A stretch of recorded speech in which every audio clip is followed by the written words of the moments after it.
제가 5년 전에 네팔에 갔을 때 정말 보기 드문 장면을 봤습니다. 어떤 장면이었냐면 소루 농사를 짓더라고요. 뭐 한국에서는 볼 수 없는 풍경이죠. 소루 농사를 짓는데 그 소가 이제 소 두 마리를 결의를 해서 이렇게 논을 경작하는데요. 참 보기 드문 광경인데 저 농사꾼 입장에서 생각해 봤습니다. 저 농사꾼 입장에서는 그러면 농사가 잘 되게 하기 위해서는 소한테 어떻게 해야 됩니까? 어떻게 해야 될까요? 소를 자기 먹을 거 다 먹고 남으면 소 주고 이렇게 해야 될까요? 어떻게 해야 돼요? 농사가 잘 되게 하려면 그 사람은 소부터 잘 먹여야 되는 것입니다. 소를 먹이지 않으면서 농사가 잘 되기를 바랄 수 없는 것이죠. 그 농부의 입장에서. 저는 그것과 관련해서 오늘 교회의 부흥에 대해서도 좀 생각해 보기를 원하는데요. 여호수아 21장입니다.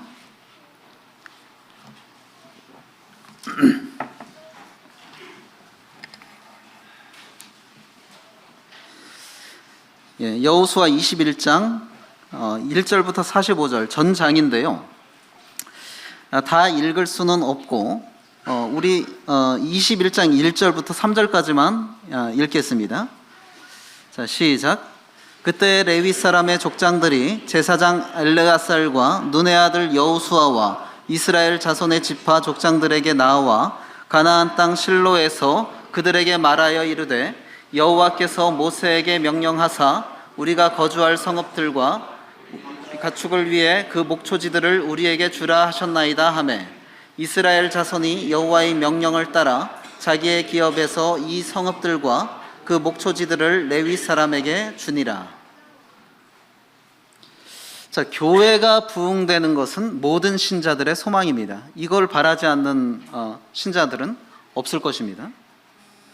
그러면 교회가 부흥되기 위해서는 어떤 하나의 조건을 만족시킨다고 되는 것이 아니라 총체적이고 복합적인 그런 조건이 다 갖추어지게 될 때에 교회가 부흥이 되는 것입니다. 교회가 부흥되려면 좋은 목회자만 있으면 됩니까? 아니면 좋은 예배당만 있으면 됩니까? 아닙니다. 복합적입니다. 교회 부흥의 요소는 이런 것들이 다 어우러져야 하는데, 자, 그럼에도 중요한 것은 리더십입니다. 대부분 교회, 나보고 교회를 고르라고 한다면 어떤 교회를 고르시겠습니까? 지금 내가 소속 교회가 없어요. 그런 나에게 교회를 고르라라고 한다면 어떤 교회를 고르시겠어요? 좀 출중한 일꾼이 있는 그런 교회를 고르시지 않겠습니까? 대부분 그럴 거라고 봅니다. 그래서 건강한 리더십은 교회 부흥 요소 중에 매우 중요한 것입니다. 그런데 그렇다고 한다면 건강한 리더십이 세워지기 위해서는 일꾼 개인의 역량, 개인의 노력, 의지 이것만으로 그것이 가능한가 하는 것이죠. 결코 그렇지 않습니다. 교회 안에서 건강한 리더십, 즉 건강한 일꾼이 세워지기 위해서는 그에 대한 성도들의 돌봄이 절실히 요구되는 것입니다. 지난번에도 제가 말씀을 드렸지만 교회를 보면요, 일꾼은 다 성숙한 사람이 세워질 수밖에 없습니다. 그 소속 성도들 중에 가장 성숙한 사람이 일꾼으로 세워지지 않겠습니까? 어느 교회든지 성숙한 사람이 교회의 일꾼으로 세워집니다. 세워지는데 그러면 어떤 교회는 부흥하고 왜 어떤 교회는 부흥하지 않습니까? 모든 교회가 다 성숙한 일꾼을 세우는데 무슨 차이일까요? 저는 이것이 성도들의 성숙함이 교회의 부흥과 안정을 좌우한다고 생각합니다. 어느 지역 교회든지 성숙한 사람이 일꾼으로 세워지게 돼 있습니다. 그 조건은 다 동일해요. 그러면 차이가 뭐냐? 남은 것은 무엇이냐? 그 일꾼을 조력하는 성도들이 얼마나 성숙한가, 그것에 의해서 대부분 교회의 부흥이 좌우된다 할 수 있습니다. 따라서 일꾼을 성도들이 성숙한 마음으로 돌보지 않으면서 교회가 부흥되길 바라는 것은 무모한 것입니다. 더 강하게 말한다면 일꾼을 제대로 돌보지 않으면서 교회가 부흥되길 바라는 것은 뻔뻔한 일이다 라고 말할 수 있습니다. 제가 여기서 말하는 일꾼은 포괄적인 일꾼의 개념이기보다는 교회를 위해서, 성도를 위해서 따로 구별된 풀타임 워커라든지 목회자라든지 그러한 분에 한정돼서 말을 하는 것입니다. 우리는 여호수아 21장에서 레위 사람들의 그 성읍 분배를 지금 볼 수 있는데요. 이것을 통해서 하나님의 일꾼을 돌보는 교회가 부흥의 조건이라는 것을 생각해 보기를 원합니다. 자, 레위 지파라는 지파는요, 12지파 중에서 제가 보기엔 가장 독특한 지파입니다. 레위 지파의 시조가 누굽니까? 레위 지파의 시조. 레위 지파의 시조가 레위죠. 예? 야곱의 12아들 중에 레위죠. 예. 그런데요, 레위 지파라는 이 지파는 칼과 관련이 있습니다. 칼과 관련이. 어떤 면에서요? 자, 야곱의 딸 디나가 세겜 족속에게 추행을 당했을 때, 자, 그 세겜 족속을 진멸했던 사람 중에 한 명이 누굽니까? 아들 중에? 레위죠. 레위가 통혼을 빌미로 해서 그쪽 세겜 족속들이 할례를 받게 한 다음에 어떻게 됩니까? 남자들이 다 할례 받아서 고통하고 있을 때 가서 칼로 다 진멸했습니다. 야곱은 이 일에 굉장히 분노했어요. 분노하고서 야곱이 이 일을 어느 정도로 분노했는가? 죽기 전에 유언에서 레위를 저주합니다. 자, 아버지가 죽기 직전이면 아들한테 축복을 해도 부족하지 않습니까? 그런데 이 레위가 세겜 족속을 칼로 진멸한 일이 야곱에게 아주 꽂혔던 것 같아요. 그래갖고 죽기 직전임에도 야곱이 레위를 축복하지 않습니다. 저주합니다. 그러면서 너는 흩어짐을 당할 것이다 라고 하면서 레위의 그 칼을 저주합니다. 그래서 칼에 의해서 저주받은 지파입니다. 레위 지파가. 그런데 칼에 의해서 저주받은 지파였던 레위 지파가 또 칼로 인해 인정받은 지파가 됩니다. 어떻게 해요? 아론이 금송아지 만들죠. 거기서 이스라엘 백성들이 금송아지 숭배하죠. 모세가 진노합니다. 모세가 진노하면서 그렇게 말합니다. 여호와의 편에 있는 자는 다 내게로 오라 하니까 제일 먼저 모세에게 왔던 지파가 누굽니까? 레위 지파입니다. 레위 지파가 나와서 칼로 우상 숭배에 앞섰던 그 동족을 3,000명을 진멸합니다. 하나님이 이 일로 인해서 레위 지파를 인정하시고 그들을 성별합니다. 그러니까 칼로 인해 저주받았던 지파가 나중에 칼로 인해서 하나님께 인정받는 이런 아이러니한 일이 일어났고, 그때부터 하나님은 레위 지파를 성별합니다. 성별하는데 또 하나님께서 그들을 칼로 인해 저주받았던 그 지파가 이제 칼로 인해서 하나님께 인정받은 지파가 됐고, 칼로 인해 인정받고 성별된 그 지파에게 하나님께서 주신 축복 중 하나가 칼을 들지 않게 하셨습니다.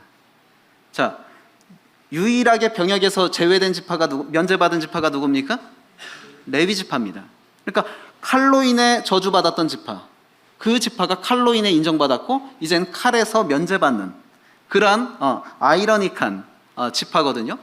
그러니까 레위 지파 하면 칼이 생각납니다. 칼이. 그런데 이 지파를 하나님께서 가나안 땅에 들어갔을 때 기업을 주셨다 안 주셨다? 기업을 안 주셨습니다. 그런데 이제 레위 지파가 요구하죠. 2절에 가나안 땅 실로에서 그들에게 말하여 이르되 여호와께서 모세에게 명령하사 우리가 거주할 성읍들과 우리 가축을 위해 그 목초지들을 우리에게 주라 하셨나이다 하매 라고 하면서 자신들에게 성읍을 줄 것을 요구합니다. 자, 이 요구에 이스라엘 지파는 수용을 하는데요. 과거가 아니라 여호수아 17장에서는 요셉 지파가 여호수아에게 우리 땅 너무 적습니다. 더 주십시오 라고 요구합니다. 여호수아가 그거 수용합니까? 안 합니까? 수용하지 않습니다. 니들이 개척해라 라고 하면서 그 에브라임 지파와 므낫세 지파의 요구는 거절합니다. 그런데 레위 지파의 요구는 지도자들뿐만 아니라 전 이스라엘이 수용합니다. 왜 그랬을까요? 레위 지파가 지금 자기들의 사사로운 욕심에 의해서 요구한 것입니까? 성읍을? 그것이 아닙니다. 지금 레위 지파는 하나님의 말씀에 기초해서 요구하고 있습니다. 주보에 적어놨지만 하나님께서 레위 지파에게 어떤 약속을 하셨습니까? 민수기 35장 2절에서 3절 보면 같이 한번 읽어보겠습니다. 자, 시작. 이스라엘 자손에게 명령하여 그들이 받은 기업에서 레위인에게 거주할 성읍들을 주게 하고 너희는 또 그 성읍들을 두르고 있는 초장을 레위인에게 주어서 성읍은 그들의 거처가 되게 하고 초장은 그들의 재산인 가축과 짐승들을 둘 곳이 되게 할 것이라. 자, 하나님은 레위인을 성별하시고 이스라엘을 대표해서 하나님의 앞에서 영적인 봉사를 하는 그런 대표 지파로 부르셨습니다. 그러니까 원래는 이스라엘의 모든 장자를 하나님께 바쳐야 되죠. 모든 장자를 바쳐야 되는데 현실적으로 그럴 수 없어요. 각 가정마다 장자를 다 데리고 와서 하나님 앞에서 봉사하게 한다는 것은 현실적으로 불가능합니다. 그렇기 때문에 하나님께서 어떻게 하셨습니까? 레위 지파를 성별해서 이들이 이스라엘 전 지파의 장자를 대신하도록 하셨죠. 자, 그러니까 하나님의 영적인 위를 위해 따로 부른 일꾼들이 레위 지파였는데 그들에게 성읍을 따로 약속하신 것이 아니라 어떻게 해요? 예. 그 이스라엘 자손들이 받은 기업에서 레위인에게 거주할 성읍들을 떼어주도록 이렇게 하나님께서 명령하셨고 레위 지파는 그 약속에 기초해서 그 요구를 하고 있는 것이죠. 자, 그렇다면 우리 가운데 세워진 일꾼을 돌보는 것은 말씀에 기초해서 해야 되는 일입니까? 아니면 사사로운 긍휼로 해야 되는 것입니까? 말씀에 기초해서 해야 되는 의무입니다. 그걸 알아야 돼요. 우리가 그냥 긍휼로서 인간적인 연민으로서 하는 것이 아닙니다. 하나님께서 레위 지파에게 이스라엘을 통해서 레위 지파에게 성읍을 떼어주도록 하신 것처럼 우리 교회 가운데 세워진 일꾼에게 일꾼을 공개하고 보살피는 것은 하나님의 말씀에 기초한 의무입니다. 하나님은 성도들을 돌보라고 일꾼을 세우셨죠. 근데 또 하나님은 일꾼을 누구를 통해서 돌보십니까? 우리 성도들을 통해서 일꾼을 돌보시는 것입니다. 제가 이런 말을 할 수 있는 게 제가 풀타임 워커가 아니잖아요. 그러니까 부담 없이 하겠습니다. 제가 풀타임 워커라고 한다면 이런 말을 쉽게 할 수가 없을 것입니다. 그러나 풀타임 워커가 아니기 때문에 저는 원론적으로 얘기할 수 있을 것 같습니다. 하나님은 일꾼을 성도를 돌보라고 세우셨지만 결국에 그 일꾼을 돌보는 것은 성도들이다. 하나님은 분깃이 없는 레위인들에게 뭐라고 약속하셨습니까? 거기 기록한 말씀대로 신명기 10장 9절 같이 한번 읽어볼까요? 자, 시작. 그러므로 레위는 그의 형제 중에 분깃이 없으며 기업이 없고 내 하나님 여호와께서 그에게 말씀하심 같이 여호와가 그의 기업이시니라. 레위인들에게는 기업을 약속하지 않으셨습니다. 가나안 땅에서 기업을 준다고 말씀하시지 않았습니다. 그런데 하나님께서 뭐라고 말씀하셨느냐? 내가 친히 너희의 기업이 되겠다 그랬어요. 자, 이것은 굉장히 또 영예로운 약속이긴 한데 그러면 하나님께서 친히 그들의 기업이 되겠다 하신 이 말씀은 구체적으로 현실적으로 어떻게 적용한다는 것입니까? 레위인들은 농사도 짓지 않고 하나님의 앞에서 봉사만 하는데 그럼 하나님께서 그들의 기업이 되게 해주시겠다고 하는 건 하나님께서 초자연적인 방법으로 그들에게 식량을 주시겠다는 소리일까요? 만나를 내려주시는 것처럼 레위 지파에게만큼은 초자연적인 방법으로 그들을 공개하시겠다는 그런 약속일까요? 그런 약속이 아닙니다. 하나님께서 그들의 기업이 되게 되어주시겠다고 하신 말씀은 그런 것이 아니라 이스라엘 전 지파가 하나님 앞에 바치는 11조, 그것은 하나님의 것이죠. 근데 그 11조는 결국에 하나님께서 누구에게 주십니까? 레위 지파에게 주시는 것입니다. 따라서 그들의 공개는 레위 지파에 대한 공궤는 전 이스라엘에게 부여된 의무였던 것이죠. 하나님은 내가 친히 너의 기업이 되겠다 하신 이 약속을 이스라엘 전 지파를 통해 이루기를 원하셨던 것이죠. 하나님께서 직접적으로 초자연적인 방법으로 레위인에게 주시는 것이 아니라 이스라엘을 통해서 주시는 방법으로 말씀하셨던 것입니다. 전에도 했던 예화 또 들고 그러면 또 지겨우실지도 모르겠는데, 제가 학교 가서 가장 흡족했던 장면이 뭐라고 그랬습니까? 친구가 과자를 저희 아이 입에 넣어주는 모습을 보면서 제가 흡족했다고 그랬죠.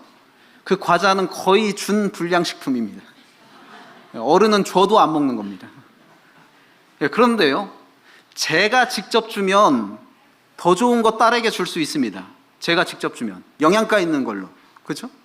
그럼에도 불구하고 그 친구가 자기 거에서 이렇게 먹여주는 것이 그렇게 흡족하더라고요. 그렇게 흡족하고 그 친구가 그렇게 사랑스러워요. 제 딸한테 과자를 넣어주는 그 친구가 그렇게 사랑스러워요. 그리고 용돈이라도 주고 싶더라고요. 하나님도 같은 마음입니다. 하나님이요, 누군가에게, 우리 안에서 세워진 일꾼에게 하나님이 직접 주면요, 더 좋은 거 주실 수 있습니다. 우리가 공개하는 것보다 더 많이 주실 수 있어요. 그럼에도 하나님이 그거보다는 뭘 더 기뻐하십니까? 우리가 가진 것에서 나눠서 그에게 주는 것을 하나님이 더 기뻐하시고 더 흡족해 하시기 때문에 이런 방법을 쓰시는 겁니다. 그럼 반대로 한번 생각해 봅시다. 친구가 과자를 우리 아이만 빼고 다 나눠줬다.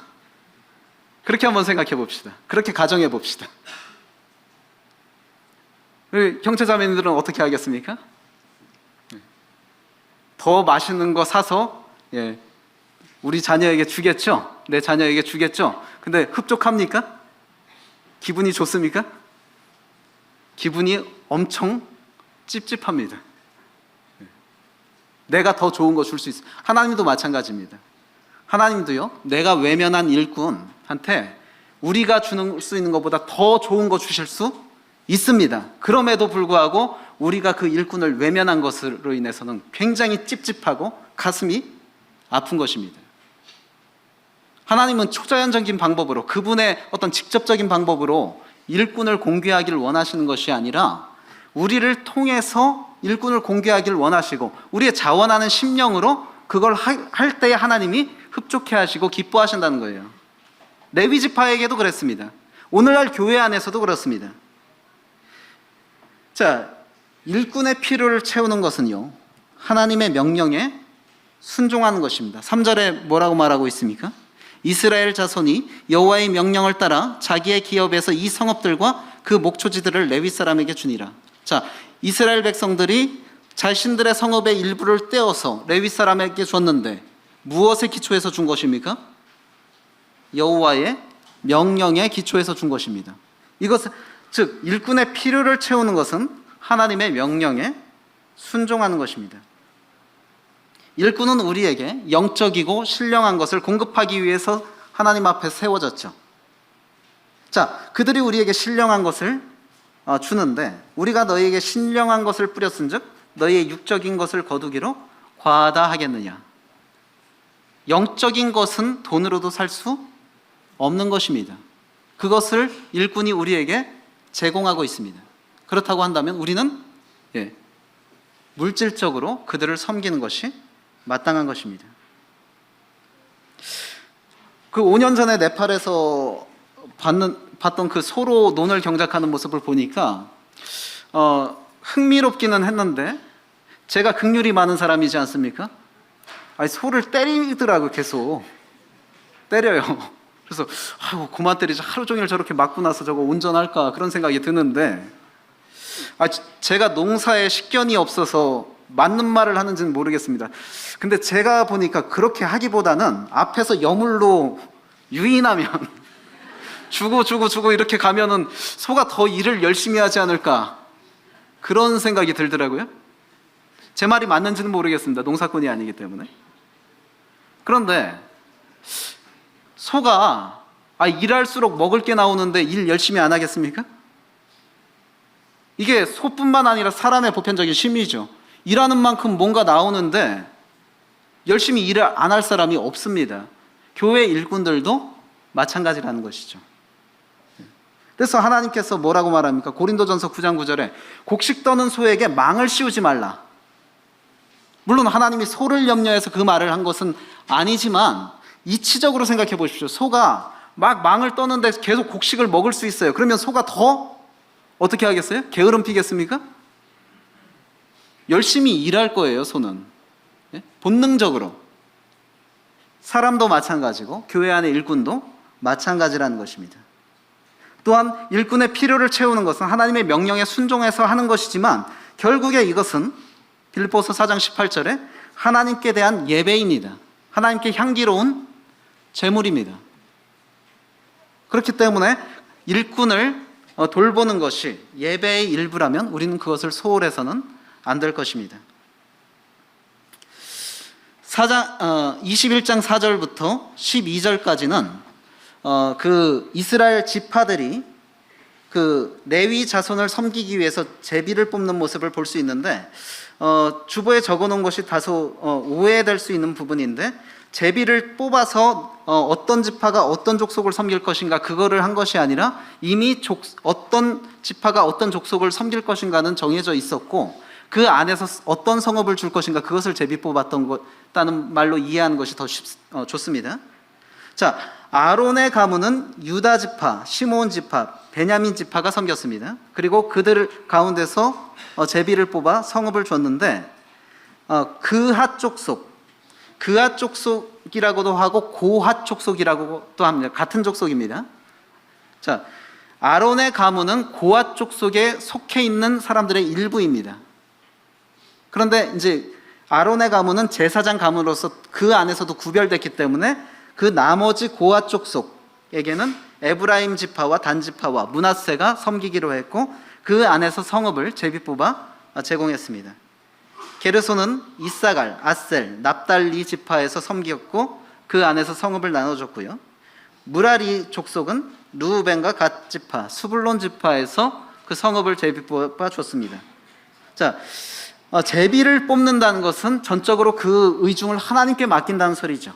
내가 보기에 딱 요거 좋은 거, 요거 좀 덜 좋은 거 해갖고 딱 주는 것이 아니라 제비 뽑아서 정해진 대로 그것을 하나님의 뜻으로 받아들여서 이건 좀 주기에 아까운 성읍인데 하더라도 제비 뽑힌 것이라면 기꺼이 하나님의 뜻에 순종하는 마음으로 줬던 것입니다. 그래서 각 족속을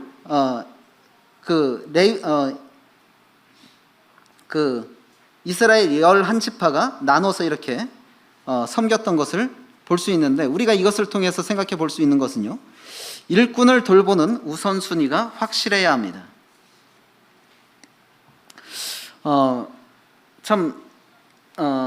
전에 참 그런 모습도 봤습니다. 한 교회 일꾼이 세워졌는데 성도들이 공개하기를 소홀히 해요. 그래서 그 사역을 하면서 날이 갈수록 빚이 쌓입니다. 일꾼이.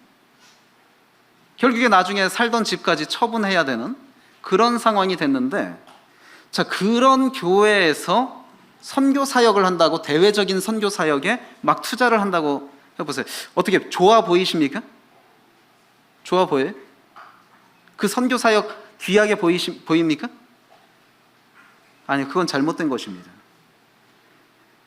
정작 나를 돌보고 있는 소속교회 목회자는 지금 빚이 쌓이고 있고 빚이 쌓여서 집을 처분해야 되는 상황이 되도록 방치했는데 대외적인 사역에 헌신을 한다? 그 헌신을 하나님께서 기뻐하시겠습니까? 아니에요. 일꾼을 돌보는데 우선순위가 있어야 됩니다. 일꾼을 돌보는데 우선순위, 내가 소속되어 있는, 나를 돌보고 있는 일꾼 먼저 우선적으로 돌보고 그 남은 여력으로 대외적인 일에 헌신해야 하는 것이 맞습니다. 내 안에 내가 소속되어 있는 교회에서 세워진 일꾼은 하나님께서 나보고 돌보라고 세우신 사람입니다. 그런데 그 사람의 필요는 전혀 돌아보지 않으면서 외면한 채 다른 사역에 헌신을 한다. 그리고 다른 일꾼을 돕는다. 이건 있을 수 없는 일입니다. 이스라엘 12지파에게 그 각자 맡은 레위 지파의 족속이 있었죠. 그리고 그 해당 족속들에게 성읍을 분배했습니다. 나에게 맡기신 그 일꾼, 내가 도와야 되는 일꾼, 그 일꾼이 누구인지 정확히 먼저 파악하고 그를 먼저 도와야 하는 것입니다. 그래서요, 가끔 보면 이제 교회에 불만이 있는 분들이 그 헌금 얘기하기는 참 껄끄럽습니다. 껄끄러운데, 예, 하나님의 말씀이라면 해야 되죠. 가끔 교회에 불만이 있으신 분들이 어떻게 하느냐? 저희 교회 얘기는 아닙니다. 11조는 해야 돼요. 근데 이 교회에 불만이 있으니까 이 교회에 11조를 하는 것이 아니라 대외적으로 하는 거예요. 자기가 좋아하는 일꾼에게 보낸다든지 아니면 어떤 기관 사역에 보낸다든지. 그게 어떻게 합당한 모습입니까?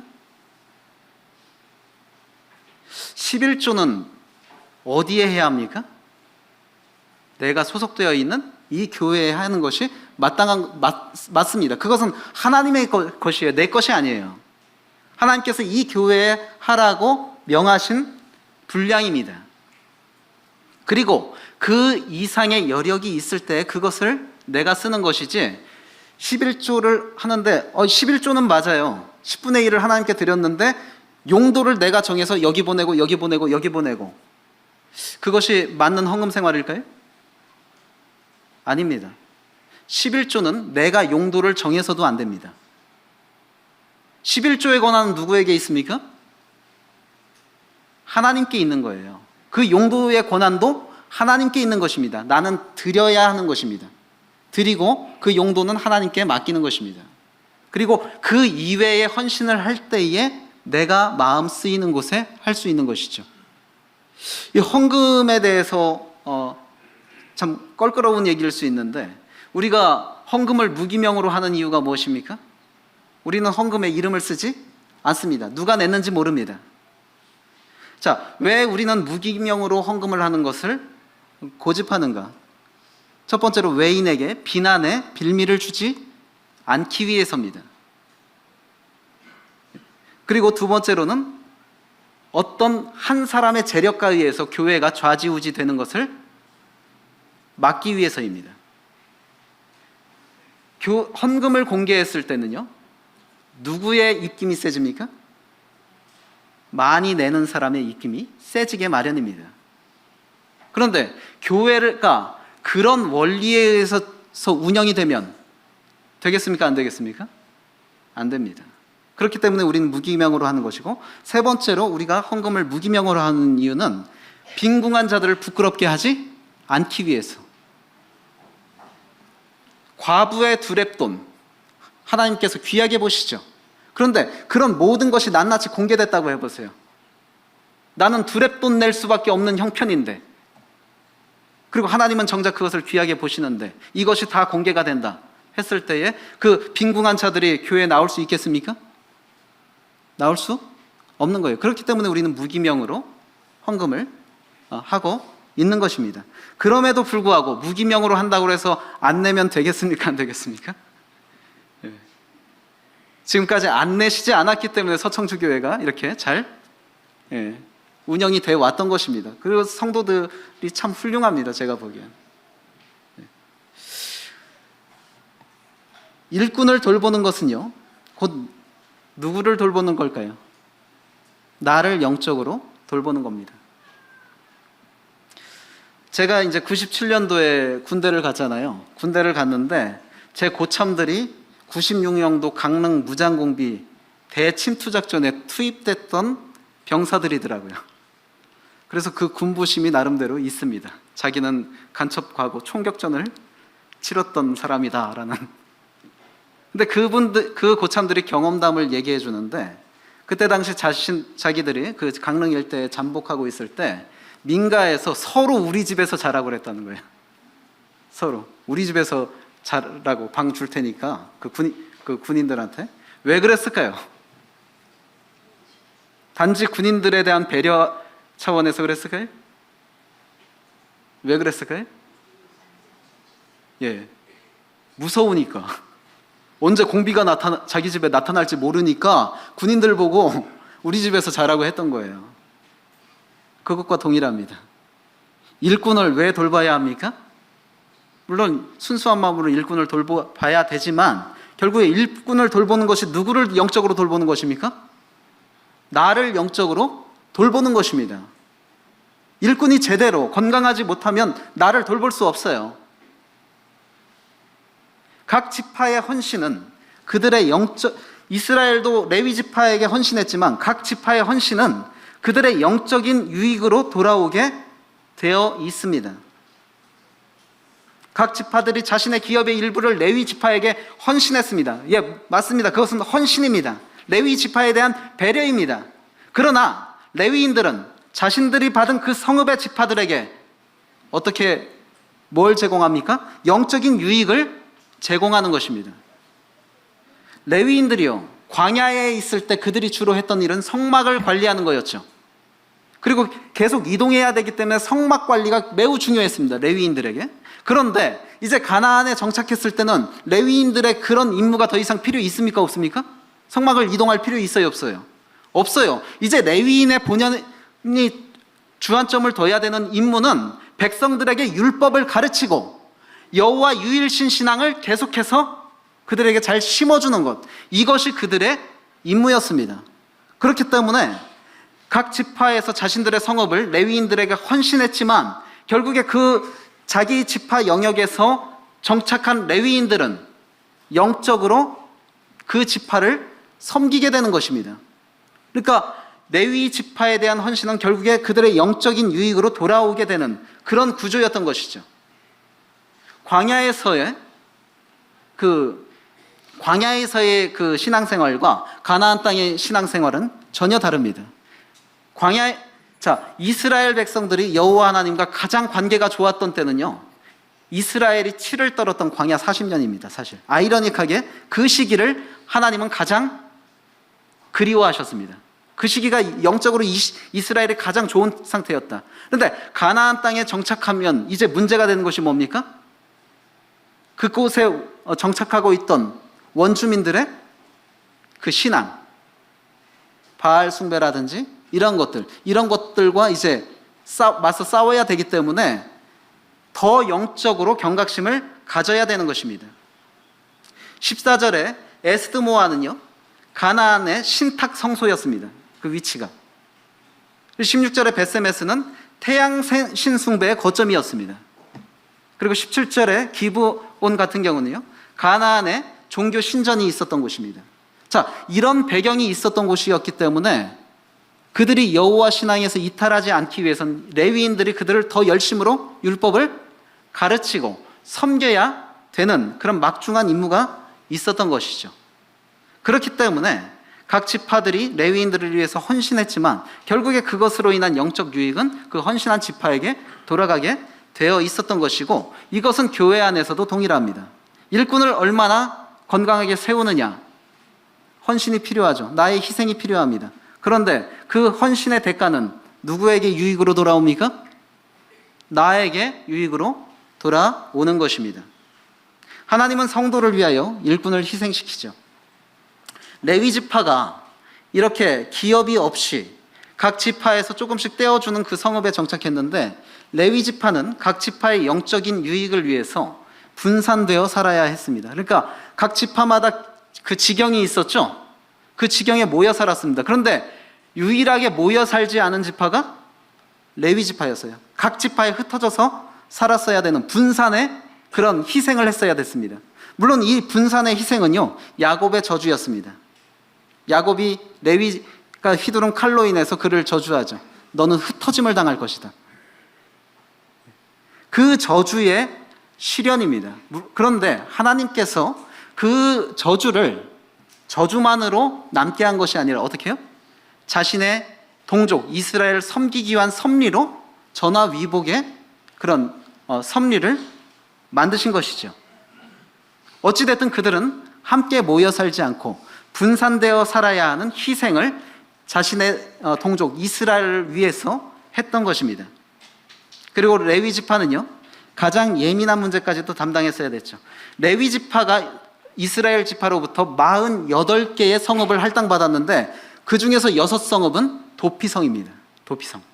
도피성이 어떤 데인지 아시죠? 부지 중에 살인한 자가 보복당하지 않기 위해서 도망하는 곳입니다. 그러니까 상당히 예민한 사안입니다. 이 사람을 보호해야 돼요. 부지 중에 살인했기 때문에 고의성이 없기 때문에 보호해야 되는데 정작 살해당한 그 피살자의 유족들은 그런 마음입니까? 그렇지 않죠. 어찌됐든 죽이고 싶죠. 이런 마음이었기 때문에 양쪽을 다 아우르는 그러한 중재가 필요한 곳이 또 도피성입니다. 이런 것을 또 관리했던 사람들이 레위 지파였는데 일꾼 역시도요, 교회 안에서 가장 예민한 사안들을 다뤄야 하는 사람들입니다. 일꾼들이 가장 예민하게 다루는 사안들이 어떤 것일까요? 돈 문제 쉽게 말 못합니다. 저처럼. 저는 쉽게 말하지만 돈 문제 쉽게 말을 못합니다. 그리고 청년들 결혼 문제 아주 예민한 사안입니다. 중신을 잘하면 술이 석잔이지만 중신을 잘못하면 뺨이 석대입니다. 일꾼들이 하나님이 아닌 이상 모든 사안을 다 알지 못해요. 소개시켜줄 때는 몰랐는데 소개시켜주고 보니까 생각지 못한 결함이 발견된다든지 이런 때 일꾼은 상당히 난감합니다. 그런데 그 책임은 원망은 누가 다 들어야 됩니까? 일꾼이 들어야 돼요. 그래서 청년들 알아서 잘 가주시는 것이 일꾼 도와주는 겁니다. 그리고 일꾼들에게 예민한 사안이요, 젊은 과부를 돌보는 것입니다. 가장 돌봄이 필요한 사람이 과부죠. 그런데 가장 일꾼이 돌보기 힘들어하는 사람이 또 과부입니다. 왜요? 과부니까. 죄송합니다. 제가 이 말이 상처될 수 있는 분이 계시다면 용서하십시오. 그런데 과부들을 돌보는 일이 일꾼에게 있어서 가장 예민하고 힘든 일일 수 있습니다. 돌봐야 돼요. 정말 돌봐야 되는 걸 아는데 쉽게 돌볼 수가 없는 사안입니다. 그런 부분에 많은 오해가 생길 수 있고 불미스러운 일이 생길 수 있기 때문에. 그리고 남의 비밀 얘기. 성도들이요, 남의 얘기 되게 알고 싶어 하죠. 집요하게 물어봅니다. 일꾼들에게. 뭐예요? 나한테만 말해주면 안 돼요? 말 안 해주면 섭섭하죠? 자기를 무시하는 것, 나를 이렇게밖에 생각 안 했나? 이렇게 생각하죠? 근데요, 그렇게 말해줬다고 한번 생각해 보십시오. 그러면 그런 사람이 내 비밀은 말 안 하겠습니까? 그렇게 생각하셔야 돼요. 일꾼이 자기에게 깊은 얘기 안 해준다고 섭섭해할 게 아니라 나한테 누군가의 깊은 얘기를 하는 사람이라면 내가 감추고 싶은 얘기도 할 수 있는 사람이라는 걸 알아야 돼요. 아시겠죠? 그러니까 일꾼들이 말 안 하면 그러려니 해주십시오. 뭔가 사연이 있구나, 사정이 있구나. 그렇게 생각하셔야지 집요하게 나한테만 말해주면 안 돼요? 왜 그래요? 이렇게 하면 일꾼이 힘듭니다. 그래서 성도들의 짐을 짊어지는 것만으로도 일꾼을 돌봐야 하는 당위성이 있는 것이죠. 우리 히브리서 13장 17절 말씀 같이 한번 읽어볼까요? 자, 시작. 너희를 인도하는 자들에게 순종하고 복종하라. 그들은 너희 영혼을 위하여 경성하기를 자신들이 청산할 자인 것 같이 하느니라. 그들로 하여금 즐거움으로 이것을 하게 하고 근심으로 하게 하지 말라. 그렇지 않으면 너희에게 유익이 없느니라. 자, 일꾼이 어떤 사람들이라고요? 너희 영혼을 위하여 경성하기를 자기들이 청산할 자인 것 같이 하느니라. 성도들이 잘못되면요, 그 책임 하나님 앞에서 그 개인만 집니까? 누가 같이 책임져야 돼요? 하나님 앞에서? 일꾼이 져야 되는 것입니다. 일꾼도 회개해야 되는 것입니다. 이처럼 어깨가 무거운 사람이 일꾼입니다. 그렇게 우리의 짐을 짊어지는 것만으로도 일꾼을 돌봐야 하는 당위성이 된다는 것이죠. 교훈을 정리하면요, 교회가 부흥되길 원하면 누구를 잘 돌봐야 된다? 일꾼을 잘 돌봐야 된다. 일꾼을 잘 돌보지 않으면서 교회가 부흥되기를 바라는 것은 조금 세게 말해서 뻔뻔한 일이다. 뻔뻔한 일이다. 그러면 어느 선까지 돌봐야 되는가? 뭐 예전에 사실인지는 모르겠습니다. 막 저기 안티기독교들이 막 올려놓은 걸 보니까 뭐 목사가 품위 유지비로 1,000만 원을 한 달에 쓰네 그러는데, 뭐 진짜 그것이 사실이라면 그거는 지탄 받을 일이죠. 예? 품위 유지비가 목사가 1,000만 원이 들어갈 필요가 있습니까, 없습니까? 그건 아니에요. 예. 하나님의 일꾼이라면요, 세상 사람들, 외인들이 보기에도 검소한 모습을 보여야 되는 것입니다. 그러면 어느 선까지 돌봐야 되는가 하는 것은 적어도 생계 때문에 영적인 부분에 시간을 들이지 못하는 그러한 일이 있어서는 된다, 안 된다? 안 된다. 그가 영적으로 올인할 수 있도록, 생계는 걱정하지 않아도 되도록만큼은 교회가, 성도들이 그를 돌보고 챙겨줘야 하는 것입니다. 그것이 결국에 우리의 유익입니다. 사사시대가 왜 영적 암흑시대가 됐습니까? 이렇게 이스라엘 백성들이 각 지파별로 레위집 그 자손들을 돌봤어야 되는데 11조를 냈어요, 안 냈어요? 이 사람들이? 안 냈어요. 사사시대에 이르러서 11조를 안 내니까 레위지파 사람들이 먹을 게 있어요, 없어요? 먹을 게 없으니까 먹을 걸 찾아 유랑했던 거예요, 사사시대에. 그러면 결국에 그로 인해서 오게 된 게 영적인 암흑시대죠. 이런 원리가 교회 안에서도 동일합니다. 그리고 나를 돌보게 하기 위해서 하나님께서 일꾼을 세우셨습니다. 그런데 또 반대로 그 일꾼을 돌보시기 위해서 하나님은 누구를 부르고 계십니까? 나를 부르고 계신 거예요. 상호간입니다. 나는 일꾼을 돌보시는 하나님의 도구임을 기억합니다. 해야 합니다. 나를 돌보게 하기 위해서 하나님은 일꾼을 세우셨고, 동시에 일꾼을 돌보게 하기 위해서 나를 부르셨다는 것을 잊지 말아야 할 것입니다. 일꾼을 돌보는 것이 결국에 누구를 돌보는 것이다? 나를 영적으로 돌보는 것이다. 그 사실을 기억하고 레위 지파에게 자신들의 성읍을 할당해 주었던 이스라엘 백성들처럼 우리도 우리 가운데 세워진 일꾼을 위해서 더 헌신하고 더 잘 돌보는 그런 서청주 교회가 되었으면 좋겠습니다. 기도하시겠습니다. 아버지 하나님, 감사합니다.